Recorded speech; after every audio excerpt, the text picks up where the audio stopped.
Dipecat dulu secara lisan, lalu suratnya nyusul, kan lucu. Setelah suratnya jadi, disebarnya di media sosial, tidak ke alamat saya. Oh iya. Kalau dikonfirmasi. Kurang dari situ saya dilaporkan lagi ke Mabes Polri dengan Rasman Arif Nasution.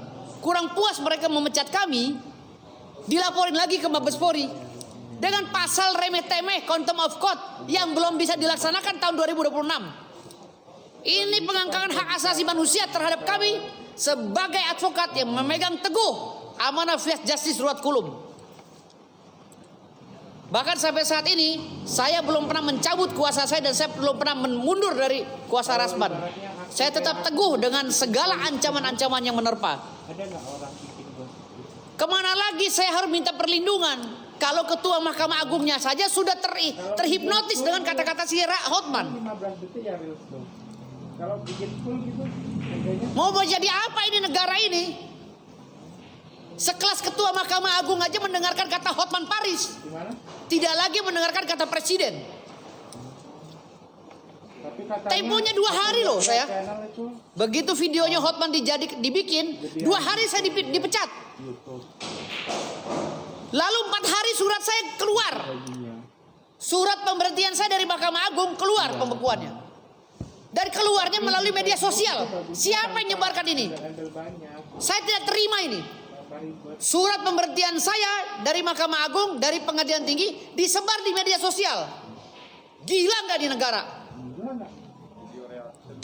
Saya sebagai pengacara yang disumpah oleh negara, yang dicatat di negara, sumpah saya kepada Allah Subhanahu wa taala, dijolimi oleh negara juga. Reaction itu pinter ngedit ya. Kasus saya nggak berat, Pak. Saya mendampingi seorang pengacara yang dikriminalisasi dan difitnah seakan-akan dia tidak menerima kuasa, lalu dilaporkan dengan undang-undang IT yang remeh-temeh dan diperiksanya di Mabes Polri. Saya sedang membela hak pengacara, lalu saya membela beliau, diintimidasi lagi saya. Sejahat itu kan negara kita dalam penegakan hukum. Hari ini saya bingung harus melapor kemana, karena ketua Mahkamah Agungnya udah dipegang oleh si Hotman. Udah mendengarkan kata Hotman. Kenapa saya bilang mendengarkan kata Hotman? Karena 2 hari Hotman bikin video, besoknya mereka 3 kali. mengeluarkan mengeluarkan berita lisan tentang pemberhentian saya. Gawatnya negara ini. Iya. Ya, 100 hari Astacita penegakan program Pak Prabowo, ya. Iya ada. Ini belum sempurna. Gagal lah. 100 hari Astacita Pak Prabowo dicoreng oleh ulah-ulah penegak hukum seperti ini. Iya kan pasang KTP di YouTube. Tercoreng. Kalau saya bilang gagal, enggak ya. Karena kan banyak juga kerja Pak Prabowo yang memang maksimal. Gagal enggak. Tetapi tercoreng hanya karena ulah orang ini gitu.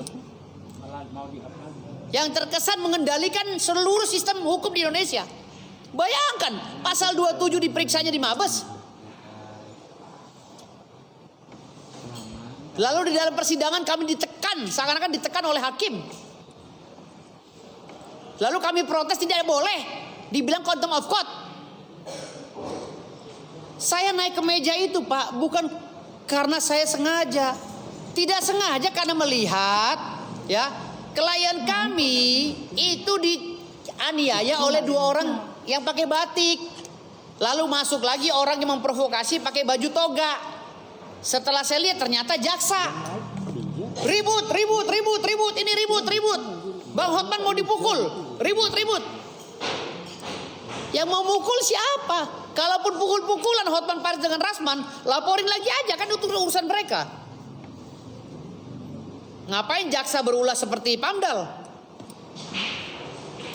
Ngapain juga sih anak yang pakai batik itu berulah seperti Pamdal? Mana Pamdalnya, pengamanan dalam pengadilan? Saya juga menuntut itu. Saya sebagai penegak hukum, kenapa Pengadilan Jakarta Utara tidak menyiapkan Pamdal yang profesional? SOP Pamdal ya di setiap pengadilan. Apakah boleh menganiaya klien seseorang ya yang di depannya ada pengacaranya?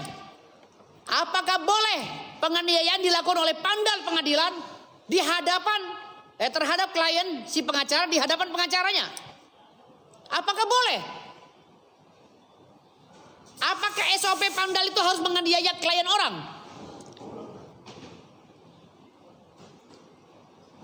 Apakah pembekuan itu tercatat di dalam undang-undang advokat? Ini kan udah melenceng semua, Pak. Gitu loh, kasihan Pak Prabowo-nya.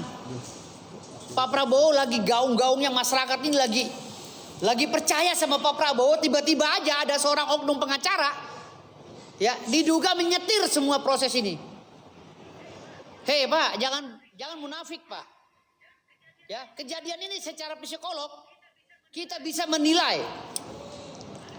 Anak SD aja bisa menilai, jangankan kami sebagai pakar-pakar hukum. Kasihan Pak Prabowo Pak. Gitu loh. Pak Prabowo udah capek-capek loh bangun Asta Cita 100 hari. Harus tercoreng oleh ulah pengacara ini. Gitu loh. Ya. Bang, jadi poinnya gini Bang ya. Saya juga sebagai media membaca Bang. Seharusnya yang bisa melaporkan itu bukan dalam tanda kutip terdakwa ya Bang. Pelapor ya Bang yang saat itu jadi juga ada kondisi di situ Bang. Harusnya juga dari penanganan atau organisasi yang melaporkan, bukan dari pihaknya dugaan Hotman yang nyonding. Ya, jadi untuk yang berhak untuk memecat advokat itu mojokan apapun. Anggaplah kita ini sedang di perkuliahan di sebuah kelas. Saat itu dosen belum masuk, ya. Ada beberapa mahasiswa, chaos, keributan. Lalu ada satu orang sahabat yang membela temannya spontan, mau menolong temannya atau memisah temannya, mau dikeroyok karena terhalang kanan kiri nggak bisa lewat, naik ke meja. Di situ ada meja di kampus, di kelas itu. Dan terus ya udah nggak ada pidana, nggak jadi pemukulan juga kan. Terus selesai kembali kelas dimulai, dosen datang. Tiba-tiba dosennya menghukum mahasiswa, taruhlah namanya Firda namanya misalnya. Firda, kamu saya keluarkan dari kampus, saya pecat. Loh, kenapa Pak dosen? Maaf, ya karena kamu naik ke atas meja. Dan dia dikeluarkan gitu aja. Nah, pendapat kami itu kurang tepat. Kenapa? Karena beliau nggak diberitahu sebelumnya bahwa kalau suatu waktu kilaf naik meja bisa dikeluarkan dari kampus. Karena saya yakin kalau Firda itu dikasih tahu, dia tidak akan naik ke atas meja karena itu spontan semua. Dan beliau pun karena sudah dikeluarkan dari kampus, sebagai orang yang memiliki potensi sudah lulus TK, SD, SMP, SMA, beliau boleh mencari kampus lain dong untuk mengejar cita-citanya. Demikian juga beliau berlaku di Frade WPI, kampusnya yang sekarang, keluarganya yang sekarang. Jangan sampai maaf hanya gara-gara sebuah naik ke atas meja, mohon maaf sekali lagi ya, banyak yang nggak setuju nggak apa-apa, ini sikap kami ya. Jangan sampai membunuh potensi yang besar. Beliau punya keberanian dalam menyuarakan keadilan penegakan hukum di Indonesia. Jadi jangan sampai potensinya tanda petik dibunuh hanya gara-gara pembekuan BAS. Dan menurut kami cara menghukumnya yang kami kurang cocok. Boleh misalnya mau ada penegakan hukum, undang-undang advokat mengatur seseorang bisa dianggap menjadi advokat setelah diangkat di organisasi advokatnya. Yang kedua, bisa dikenakan sanksi atau diberhentikan apabila dia memang melakukan kesalahan kode etik dan telah diadakan sidang etik oleh organisasinya dan memang dinilai memang berat, maka bisa diberhentikan. Itu pun harus melalui mekanisme di organisasi. Undang-undang advokat mengatur yang bersangkutan diberi hak melakukan pembelaan. Ya betul. Nah, oleh karena itu nanti kami akan melakukan sidang etik. Kami akan beri dia surat resmi, tim Dewan Etik kami juga ada, akan kami hadirkan. Kami akan dengar dulu. Yang kami sedangkan apa sih nanti kegaduhan ini.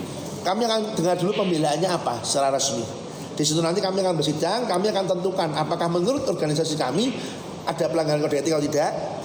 Kalau ada pun tegurannya apakah mau ringan, berat atau sampai pemecatan. Nah itu nanti belum bisa kita jawab sekarang karena belum sidang etik. Itu sesuai undang-undang semua, harus didengar dulu. Dua sisi itu adil. Itu pendapat kami. Terima kasih. Jadi intinya Abang sebagai ketua Pradi WPI ya, ada tujuan dan dalam tanda kutip Abang merasa memang harus ada kode etik ya, maksudnya ada peringatan dulu ya. Iya. Untuk memijak atau B.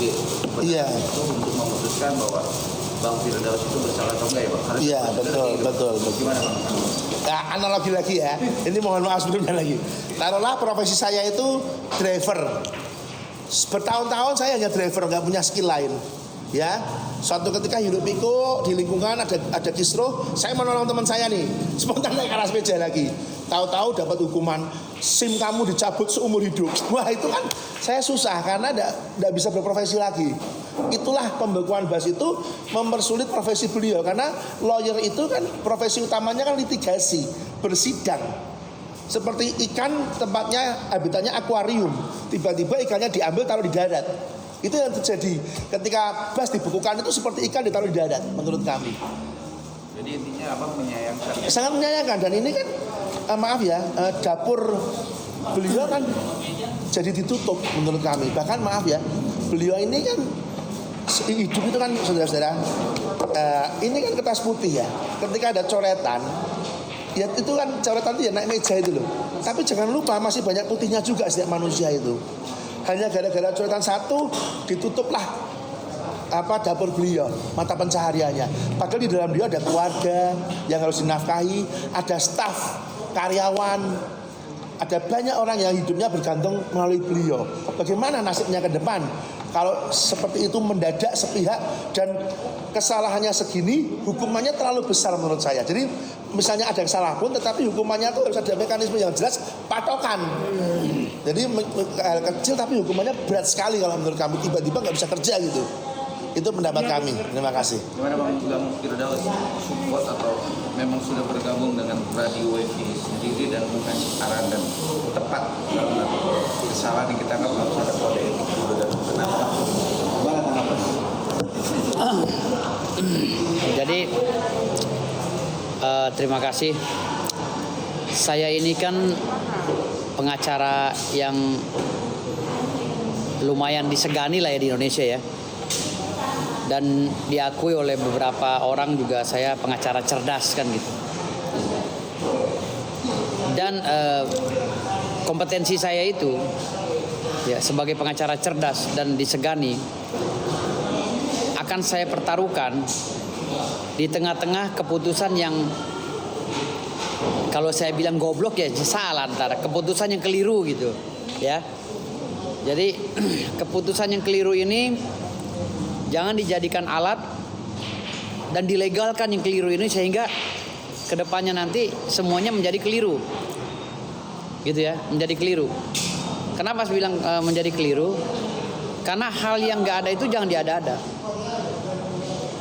Seperti pembekuan, itu di dalam undang-undang advokat nggak ada istilah pembekuan. Pemberhentian ada, ya. Undang-undang advokat nomor 18 tahun 2003 dulunya itu dibuat karena belum ada single bar, ya, belum ada single bar. Makanya dibuatlah undang-undang advokat yang berkaitan dengan belum ada multibar, belum ada multibar. Maka dibuatlah undang-undang advokat untuk menghukum, ya, menghukum para advokat secara administratif. Siapakah yang berhak untuk menghukum itu? Yaitu pada saat itu masih ada pradi, ya, pradi. Ingat nih, undang-undang advokat itu belum direvisi, ya. Lalu adalah KAI, ya, lahir tahun 2008 kalau nggak salah KAI, ya, pecah nih pradi dengan KAI. Akhirnya KAI pecah, pradi pecah, lalu pradi juga pecah beberapa. KAI pecah berapa sampai sekarang? Nah, pertanyaan saya adalah siapa yang akan menghukum para advokat, ya, yang melanggar? Kan gitu.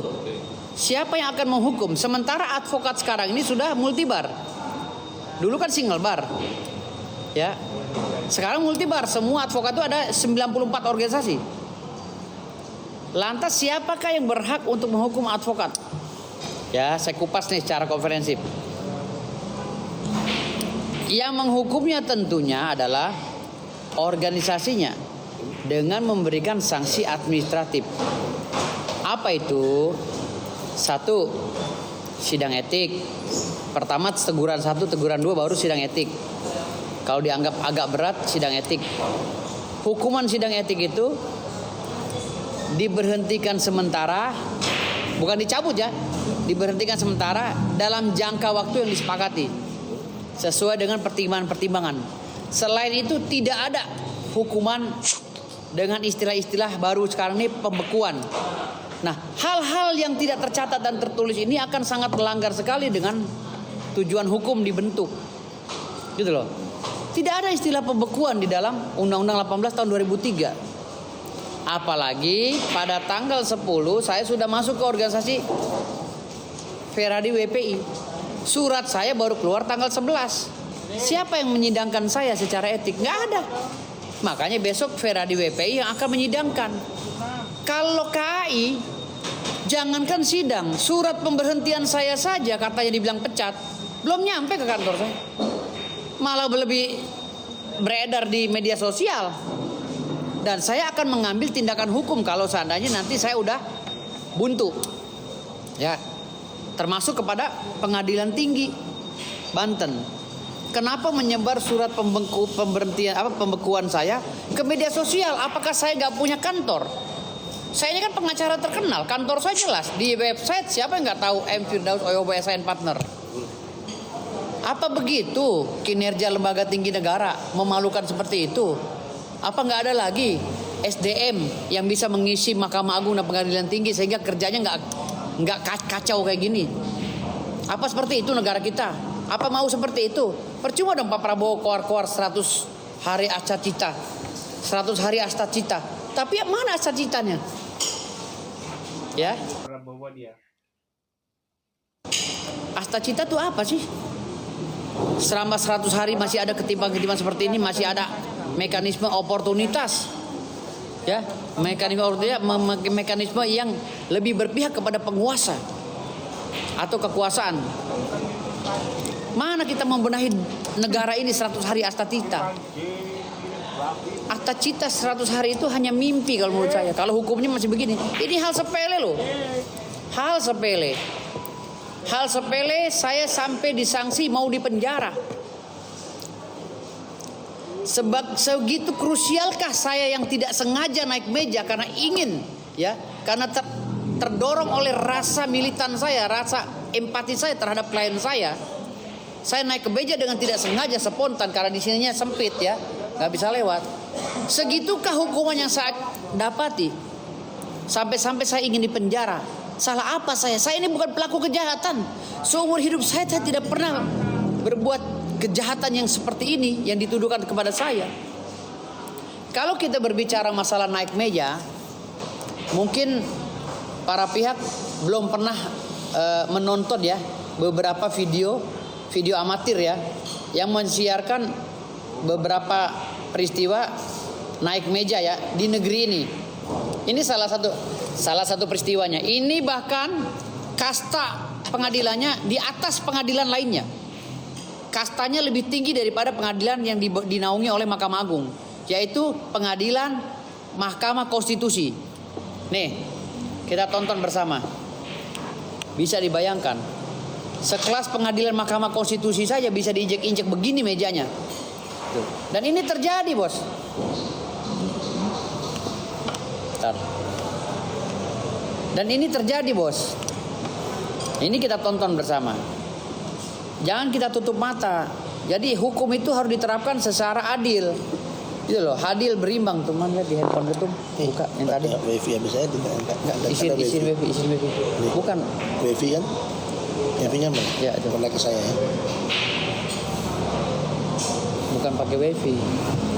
Jadi istilahnya kok nggak adil banget ya? Saya ingin membongkar kasus pelecehan seksual, dugaan pelecehan seksual yang dilakukan oleh oknum pengacara internasional yang memaksa wanita untuk ditiduri.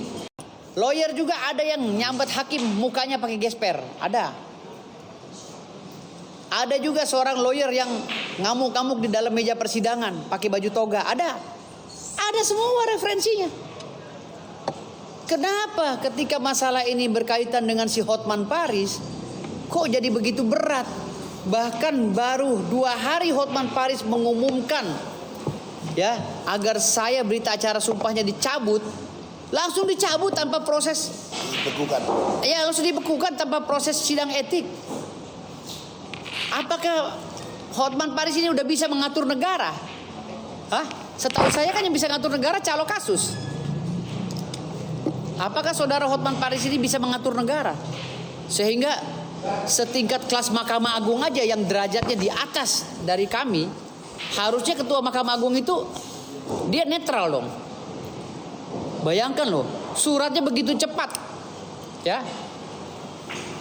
Tanggal 6 kejadian, tanggal 7 Hotman Paris bikin video, tanggal 8 saya dipecat, ya kan? Tanggal berapa? Tanggal 9 saya diumumkan dipecat, keluarnya suratnya belum ada tapi pengumumannya udah keluar. Tanggal 11 saya dipecat, tanggal 10 saya udah masuk pradi WPI. Tanggal 9 dipecat, tanggal 10 masuk pradi WPI, tanggal 11 keluar pembekuan. Ya. Pembekuannya tanggal 11. Jadi pemecatannya secara lisan. Bayangkan itu. Tidak ada instruksi apa-apa, hanya instruksi Hotman. Tidak ditanya lagi ini dasar hukumnya apa. Semua dasar hukum dalam surat pembekuan itu semuanya isinya contempt of court, menghina pengadilan. Sementara pelanggaran saya terhadap contempt of court belum disidangkan. Kalaupun ingin disidangkan, contempt of court baru bisa dilaksanakan tahun 2026. Gitu. Kalaupun ingin dilaksanakan, contempt of court itu baru bisa dilaksanakan tahun 2026. Gitu. Bisa dibayangkan konspirasi dan propaganda yang terjadi di diri saya dan Rasman Arif Nasution. Yang lucunya lagi, saudara Rasman Arif Nasution, dia bukan sebagai pengacara dia ngamuk-ngamuk. Dia memohon dirinya sebagai terdakwa yang diperlakukan tidak adil, sehingga mengganggu mental dia, psikologis dia. Dia gebrak-gebrak meja. Tetapi yang dicabut basnya. Apa kaitannya? Hah? Tanpa sidang etik dicabut basnya, apa kaitannya? Gitu loh. Makanya saya minta dalam waktu dekat ini saya akan ajukan lagi surat audiensi ke Mahkamah Agung. Saya ingin mempertanyakan alasan Mahkamah Agung mencat saya apa, poin-poinnya apa. Dan pertanyaan saya kedua, alasan Mahkamah Agung menyebar surat itu ke media sosial apa? Alasan Mahkamah Agung Pengadilan Tinggi Banten nyebar surat saya yang menjadi rahasia pribadi saya, itu apa maksudnya? Mau mempermalukan saya? Ini kan melanggar hak asasi manusia, melanggar kode etik profesi mereka sebagai hakim. Jadi bagaimana mau menegakkan hukum dengan cara yang melanggar? Ini negara ini udah gila ini. Negara udah gila sinting negara ini kalau begini terus. Ya. Dia dulu jadi potong dulu. Saya lagi mumpung lagi ada di otak saya. Negara ini udah sinting ini kalau begini terus. Ya. Bayangkan ingin menghukum seorang anak manusia, tidak ada dasar hukumnya. Tidak tercatat dan tertulis. Dipecat dulu